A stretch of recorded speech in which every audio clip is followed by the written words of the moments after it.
Annyeong! Welcome to Dollightful, and welcome to my new studio!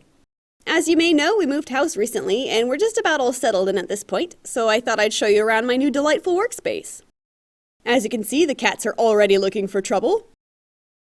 I say new studio, but it's really all the same stuff, just rearranged in a new place, isn't it?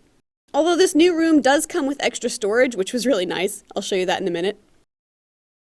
So here's the main doll shelf. I went through the trouble of organizing all my dolls and customs just for moving's sake, but it turns out that was something I should have done a long time ago. It's been very helpful to have all the dolls sorted. I even went out and bought 2 big new containers just to protect and move the more complicated dolls, like the dragons, which was totally worth it.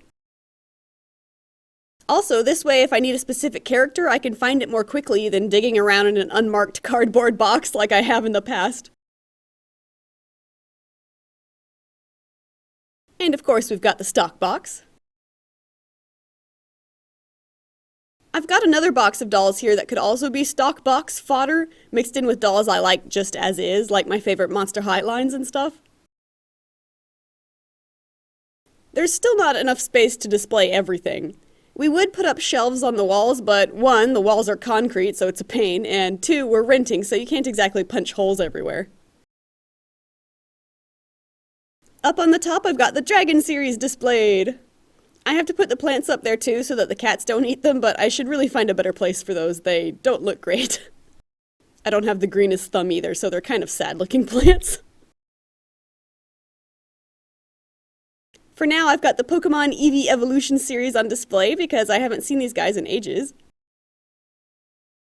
They make such a nice rainbow when they're all lined up together. And the Fairy Sisters at the end.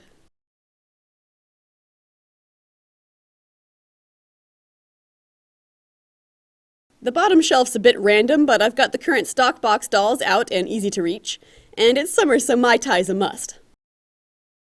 I also have some Korean Dung dolls I purchased when I first came to Korea out on display. They were packed away really deep, so I haven't seen them in ages. It's almost like having new dolls again.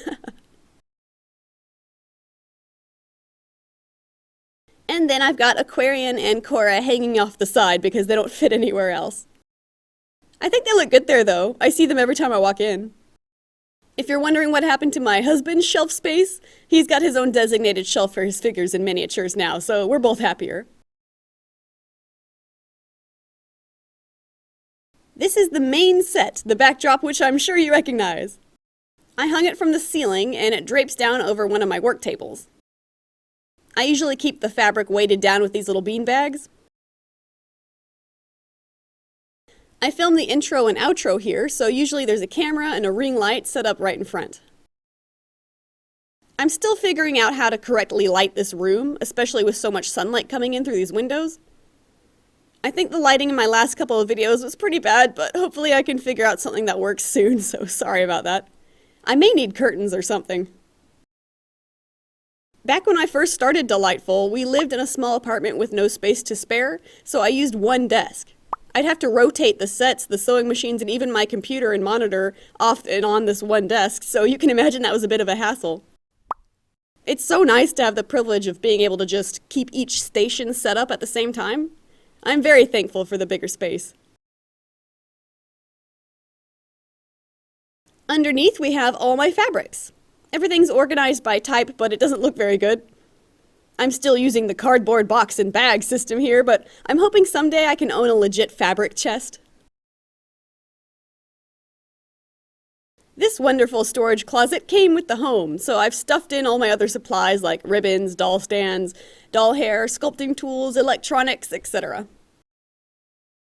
All this stuff used to just live under my work desk, so this storage space is a real step up.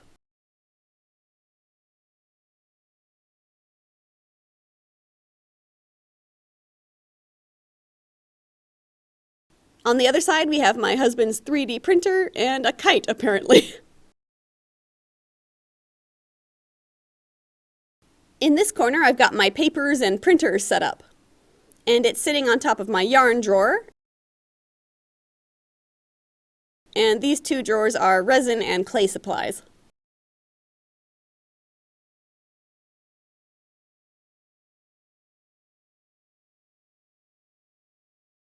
This is the main work table. As the years go by, the surface becomes more and more tortured, but it kind of tells a story, doesn't it? It's starting to remind me of my grandpa's old sculpting studio desk. During a project, this whole area can become really chaotic. I'm sure any artist has, the messy art room. There's usually tools and supplies and fabric, and especially if I'm working with fur, just fur everywhere. But for example, when I'm making the face up, let's say, to make sure you guys get the best view, the camera goes smack in the middle of the work table, and I usually straddle the tripod and the light fixture and reach my arms around either side to make the doll. Most of the time this means my face is squished right up against the camera, and it can be a little uncomfortable to work that way, but the upside is I can always keep an eye on the LCD display, so if something goes out of focus or I move off center, I can correct it. But yes, definitely an acquired skill to be able to create art with so much extra junk in your way.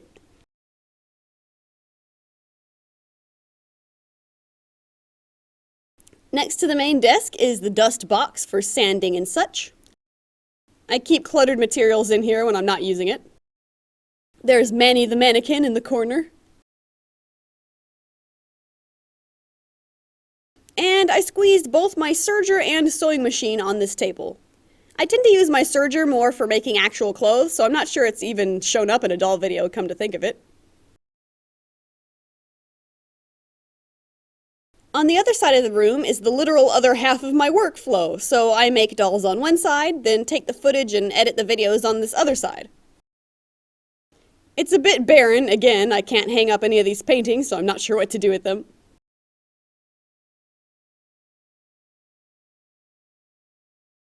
There's a project on screen, looks like the earrings video, so a relatively simple video that can get a lot more complicated. On the desk I have my essential work calendar that I can't live without, a beverage, and some cute figurines to cheer me on when I'm stuck in the grind. I do enjoy editing, but I like the doll making part more, so sometimes I really have to force my way to the end of a video. Oh, and that cute painting of my cats was done by my friend from college, Emily Paul. I love it so much, they're so round.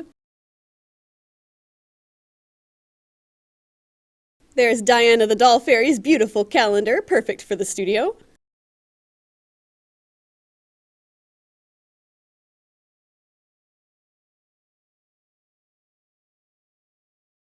그리고 혹시 우리 부동산이 보고 있으면 다시 한번 감사드리고 싶어요. 보다시피 큰 창문 덕분에 충분한 햇빛이 들어와서 일도 잘 할 수 있고 기분이 더 좋아요. 일을 하다가 쉬고 싶으면 창문 밖에 예쁜 산을 볼 수 있고 전망 덕분에 기뻐요. 그리고 인형을 가까이 만들 때 아니면 하루 종일 편집하고 있을 때 밖에 멀리 볼 수 있어서 눈한테도 좋죠. 잘 잡았습니다. 감사합니다. Thanks so much for looking around with me. I hope you found it interesting. Several people have asked for a studio tour in the past, but it feels like there's never any time between projects when the studio is clean enough to film in, It's always messy. But I'm glad I finally did one, and hopefully your curiosity is satiated for now. Someday I'd like to make a, making of episode, how I approach a project from start to finish, including the editing and stuff. So, if that's something you'd like to see, leave a comment. I feel like it would take a lot of effort though, so I'm not sure how soon I would make it. But for the time being, I'll try to leave info about the cameras and software I use in the description box because I know somebody probably wants to know that. And yeah, I'll catch you next time. Stay artsy! 안녕!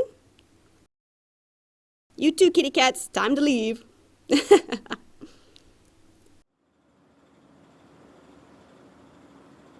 다 나가.